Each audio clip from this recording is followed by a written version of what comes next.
दोस्तों, आज हम आपको एक हैरान कर देने वाले जनाजे और एक ताजीर का वाकया बताने वाले हैं, जिसे सुनकर आपके रोंगटे खड़े हो जाएंगे और आप हैरान रह जाओगे। इस वीडियो को आखिर तक जरूर देखें और अगर आपने इस वीडियो को लाइक नहीं किया है तो वीडियो को लाइक करें। तो चलिए शुरू करते हैं वीडियो। दोस्तों, पुराने जमाने की बात है। बगदाद में एक ताजिर रहा करता था जो निहायत ही नेक और मजहबी इंसान था। उसकी एक बेटी और 2 बेटे थे। इसके अलावा उसके घर में उसकी बीवी और माँ रहा करते थे। उस ताजिर की माँ की आंखों की रोशनी बेहद कम हो चुकी थी, लेकिन उसकी बीवी प्यार और मोहब्बत से अपनी सास की खिदमत क्या करती थी। ताजिर की इकलौती बेटी थी जिसकी उसने शादी तय कर दी थी और शादी का वक्त तो करीब आ रहा था। ताजिर को हर वक्त अपनी बेटी की शादी करने की फिक्र लगी रहती थी। ताजिर का कारोबार खूब बड़ा था। वो निहायत ही ईमानदारी से सौदा किया करता था। वो किसी से नाजायज एक पैसा भी ज्यादा नहीं लेता था। एक दिन ताजिर कारोबार के लिए दूसरे शहर जा रहा था। घर से निकलते वक्त बेटी ने बाप को बहुत ही प्यार से एक टोकरी में खजूर दिए और कहा कि अब्बा जब भूख लगे तो खा लेना। इसके बाद ताजिर घर से निकल पड़ा और 3 दिन तक सफर करता रहा। आखिरकार वो दूसरे शहर पहुंच गया और वहां जाकर ताजिर ने अपना सारा सामान बेच दिया और वहां से दूसरा सामान खरीदकर अपने ऊंटों पर लादा और अपने घर की तरफ रवाना हो गया। कहते हैं कि तकदीर का लिखा होकर ही रहता है और वही उस ताजिर के साथ हुआ। ताजिर जिस रास्ते से आ रहा था उस रास्ते में खतरा था, लिहाजा ताजिर दूसरे रास्ते से अपने शहर को चल दिया। ये रास्ता ज्यादातर रेगिस्तानी था और लंबा रास्ता था, इसलिए यहाँ पर दूर दूर तक पानी का नामो निशान नहीं था। सफर बहुत लंबा था। अब उसके काफिले को चलते चलते शाम होने लगी। इतने में ताजिर को एक पानी का कुआं नजर आया। ताजिर ने अपने साथियों से कहा, अब हम कुछ देर यही रुकेंगे। रेगिस्तान में शाम ढलने का मंजर निहायत ही दिलकश लगने लगा। ताजिर टहलता हुआ अपने हाथों में खजूर की टोकरी लिए हुए कुएं की तरफ बढ़ने लगा। ताजिर कुएं के किनारे बैठा और कुदरत के हसीन मंजर को देखकर अल्लाह ताला की हम्दो सना बयान करने लगा। उसके बाद उसने टोकरी में से खजूरें खाना शुरू कर दी। ताजिर खजूरें खाता जाता और उसकी गुठलियां अपने पास रखता जाता। अचानक उसके दिमाग में पता नहीं क्या आया कि उसने एक खजूर की गुठली जोरदार निशाने के साथ कुएं के अंदर फेंक दी। गुठली फेंककर जब ताजिर ने कुएं के अंदर देखा तो वह हैरान रह गया, क्योंकि कुएं का सारा पानी सुर्ख यानी लाल हो गया था। लेकिन वो मंजर देखकर बहुत हैरान हुआ, लेकिन उसने ये गुमान किया कि शायद ये सब शाम ढलने की वजह से हो रहा है, क्योंकि शाम के वक्त सूरज लाल हो जाता है। वो कुछ खजूरें खाकर अपने काफिले के पास जाकर बैठ गया। इसके बाद रात हो गई। सभी काफिले वालों ने इशा की नमाज अदा की और आराम करने लगे। ताजिर एक तरफ बैठा अपने ही दुनिया में गुम था। इतने में उसने देखा कि करीब से एक जनाजा गुजर रहा है। ताजिर उस रेगिस्तान में जनाजा गुजरने का मंजर देखकर बड़ा हैरान हुआ, क्योंकि रेगिस्तान में आबादी का तो दूर दूर तक कोई नामो निशान नहीं था। ताजिर जनाजे में शामिल होने के लिए जनाजे वालों के पीछे पीछे चलने लगा। एक मकान पर पहुंचकर जनाजा रुक गया और अचानक बहुत सारे लोग जनाजे में आकर शामिल हो गए। ये अब तक का सबसे हैरान कुन मंजर था। जहाँ तक नजर जा रही थी लोग ही लोग नजर आ रहे थे। ताजिर हैरत से ये मंजर देख रहा था और सोच रहा था, जनाजे के साथ तो इतने लोग नहीं थे, अब ये इतने लोग अचानक कहाँ से आ गए। इतने में इमाम साहब भी पहुँच गए और उन्होंने तकदीर कही और ताजिर ने नमाज जनाजा अदा की। ये मैयत एक बच्चे की थी। नमाज अदा करने के बाद बच्चे के बाप ने रोते हुए बुलंद आवाज से कहा, आदम जात की खजूर की गुठली लगने से मेरे बच्चे का इंतकाल हो गया। ये नादान कुएं के अंदर अपनी माँ के साथ मौजूद था। ये सुनकर तो ताजिर को ऐसा लगा जैसे उसके पैरों तले से जमीन ही निकल गई हो। इतने में अचानक उसके पास में खड़े इंसानी शक्ल के जिन्नात गायब हो गए और मैयत भी गायब हो गई। अब उसके सामने वो ताजिर और वो जीन खड़ा था, जिसका बच्चा ताजिर की खजूर की गुठली मारने से मरा था। ताजिर के हाथ पांव कांपने लगे। जीन गुस्से से ताजिर से मुखातिब होकर कहने लगा, ए आदमजाद, तेरी वजह से मेरे बेटे का इंतकाल हुआ है और अब मुझे इसका बदला चाहिए। मुझे खून के बदले खून चाहिए। और अब मैं तेरा बेटा लूंगा। ये सुनकर ताजिर रोने लगा और कहने लगा, ए जिन, ये गलती मुझसे अनजाने में हुई है। कुएं में तो सिर्फ पानी ही था, मुझको वहाँ पर तेरा खानदान हरगिज नजर नहीं आया। जिन ने कहा, इंसान, ये तुम्हारी नजर का पर्दा है कि तुम जिन्नातों को नहीं देख सकते, लेकिन क्या तुझे एहतियात नहीं बरतनी चाहिए थी? अब तो मुझे सिर्फ बदला किसी भी तरह चाहिए। वो जिन किसी भी तरह नहीं माना। आखिरकार ताजिर ने अपने बेटे की बजाय अपनी जान का सौदा कर लिया और कहा कि तुम मुझे मार दो। जिन जब उसको मारने लगा तब ताजिर ने उससे कहा, ए जिन, मेरे पास लोगों की कुछ अमानत है, मुझे थोड़ा वक्त दे दे, मैं उन लोगों की अमानतों को वापस कर दूं और अपनी बेटी की शादी कराऊं।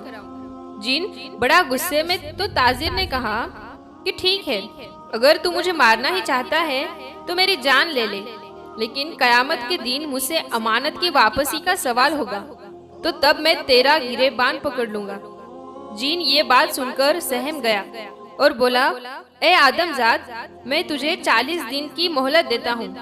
40वें दिन शाम के वक्त तू इस कुएं पर आ जाना जहाँ पर तूने मेरे बेटे का कत्ल किया था, वरना मैं तेरे खानदान में से किसी की भी जान ले लूंगा।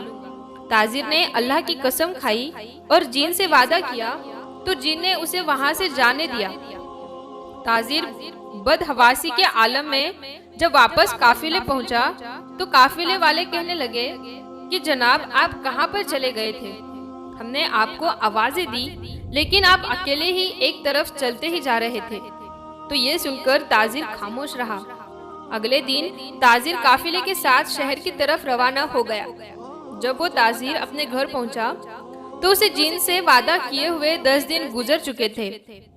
ताजिर अंदर ही अंदर खून के आंसू रो रहा था। अपने खानदान वालों को और अपने माँ से गले लग के ताजिर बहुत ज्यादा रोया। ताजिर के इस रवैया पर उसके सभी घर वाले बेहद परेशान थे और सोच रहे थे कि इससे पहले भी ये तिजारत के लिए गए हैं, लेकिन इस बार तो हम सब से इनका मिलना तो ऐसे है जैसे हमसे अब बिछड़ने वाले हैं। अगले रोज ताजिर एक कब्रिस्तान के करीब से गुजर रहा था। इतने में उसने देखा कि वहां पर एक सूफी बुजुर्ग साहब बैठे हुए हैं और अल्लाह का नाम ले रहे हैं। वो उनकी जानी बढ़ने लगा। ताजिर उनके करीब बैठकर जोर जोर से रोने लगा। दरवेश ने कहा, बेटा, तू जिस खौफ में मुब्तला है उसे अपने दिल से निकाल दे, या जिस खौफ से तू डरा हुआ है ये तो जीते जी मरा हुआ है। मौत का खौफ अपने दिल में ना रख। मौत तो दुनिया की अटल हकीकत है। कोई भी मजहब का हो, चाहे वो अल्लाह को माने या ना माने, मौत को तो एक ना एक दिन हर किसी को जरूर आती है। तमाम मखलूकात को मौत का जायका जरूर चखना है। मौत एक ऐसी सच्चाई है जिसे कोई झूठला नहीं सकता। देख, अपने आसपास कब्रों को देख जो तुझे ये बात समझाएंगे कि ये दुनिया दिल लगाने की जगह नहीं है। तू मत रो और अपने जाने का सामान इकट्ठा कर। दरवेश की बातें सुनकर ताजिर उठा और कहने लगा, बाबा, मैं जाने के लिए क्या तैयारी करूं? दरवेश ने जवाब दिया, तुझे चाहिए कि तू अपने साथ भलाई, नेकी, मोहब्बत, इंसानियत, खिदमत बका और ईमान ले। बस तू आज ही अपने गुनाहों से तौबा कर ले। अगर तेरे पास किसी की कोई अमानत या कर्ज है तो उसको अदा कर दे। अगर तूने किसी का दिल दुखाया है तो जाकर उससे माफी मांग ले, और अगर किसी ने तुझ पर जुल्म किया है तो तू जाकर उसको माफ कर दे। अगर माँ बाप है तो उनका, और अगर बीवी बच्चे हैं तो उनकी भी खिदमत का फर्ज अदा कर। और याद रख, मौत से पहले अपने दिल के राज अपनी बीवी बच्चों को जरूर बता देना। राज कभी मत छुपाना, वरना कब्र में एक दिन तू खुद ही छुप जाएगा। अगर तेरी बेटी है तो तू उसकी शादी कर दे। अगर तू दौलतमंद है तो तू ज़कात दे दे। बीमार, मोहताज और गरीब जरूरतमंदों की जरूरत को पूरा कर दे।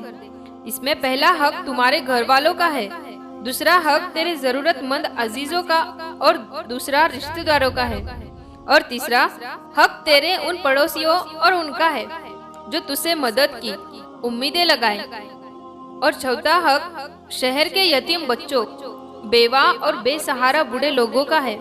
उसके बाद ताजिर वहाँ से चला आया। उसने वापस जाकर अपनी बेटी की शादी की और दरवेश की बातों पर अमल किया। जब 40 दिन पूरे होने में 8 दिन बाकी रह गए तो दरवेश की आखिरी हिदायत के मुताबिक अपनी बीवी को अपने दिल का राज बता दिया और उसने अनजाने में हुए गलती जिसे जिनके बच्चे की मौत हो गई वो पूरा बाकी अपनी बीवी को सुना डाला। ये सुनकर घर में कोहराम खड़ा हो गया। सारे घर वाले ताजिर को जाने से रोकने लगे, लेकिन ताजिर ने कहा, अगर मैं ना गया तो मैंने अपने परवरदिगार की जो कसम खाई है उसका क्या होगा। मुझे वहां तक जाने में 8 दिन का वक्त लगता है। बस अब मैं जाता हूँ, 40 दिन में वहां पहुंच जाऊंगा। ताजिर घर वालों को आखिर बार मिलकर चला गया और ठीक 40 दिन में वो उस कुएं के पास पहुंच गया और ये वही शाम ढलने का वक्त था। इसके बाद वो जीन आया। उसे देखकर ताजिर कहने लगा, ए जीन, मैं अपने वादे के मुताबिक तेरे पास आ गया। तेरा बहुत शुक्रिया कि तूने मुझे 40 दिन की मोहलत दी और मैंने अमानत वालों की अमानत लौटा दी, अपनी बेटी की शादी कर दी और अपनी आखिरत का सामान भी इकट्ठा कर लिया। ये सुनकर जीन बोला, ए आदम साद, बेशक तूने अपना वादा पूरा किया। अगर तू चाहता है तो अपने वादे से भाग सकता था, लेकिन तूने ऐसा नहीं किया। ताजिर ने कहा, बेशक मुझसे गलती हुई है, भले वो अनजाने में ही क्यों ना हो, लेकिन मैं बरोज़े क़यामत अपने परवरदिगार के सामने जिसके मुझ पर बेइंतहा एहसान आते हैं, मैं उल्टी कसम खाने का गुनहगार नहीं बनना चाहता था। जीन कहने लगा, जिस अल्लाह को तू मानता है मैं भी उसी अल्लाह को मानने वाला हूँ। ए आदमजाद, अब तू जा सकता है। तेरी बात से खुश होकर मैं अपने बेटे के कत्ल और मेरी दी हुई सजा से तुझे बरी करता हूँ। अपने घर वालों से जाकर मिले। इस तरह जीन ने ताजिर को माफ कर दिया और ताजिर हंसी खुशी दोबारा अपने घर लौट आया। प्यारे दोस्तों, ये वीडियो आपको कैसी लगी हमें कमेंट में जरूर बताएं और अपने दोस्तों में इस वीडियो को जरूर शेयर करें। अगर अभी तक आपने हमारे YouTube चैनल सब्सक्राइब नहीं किया है तो हमारे YouTube चैनल को सब्सक्राइब करके साथ में लगे बेल आइकन को जरूर दबा दें। हम मिलते हैं फिर नई वीडियो के साथ। तब तक के लिए अस्सलामु अलैकुम, अल्लाह हाफिज।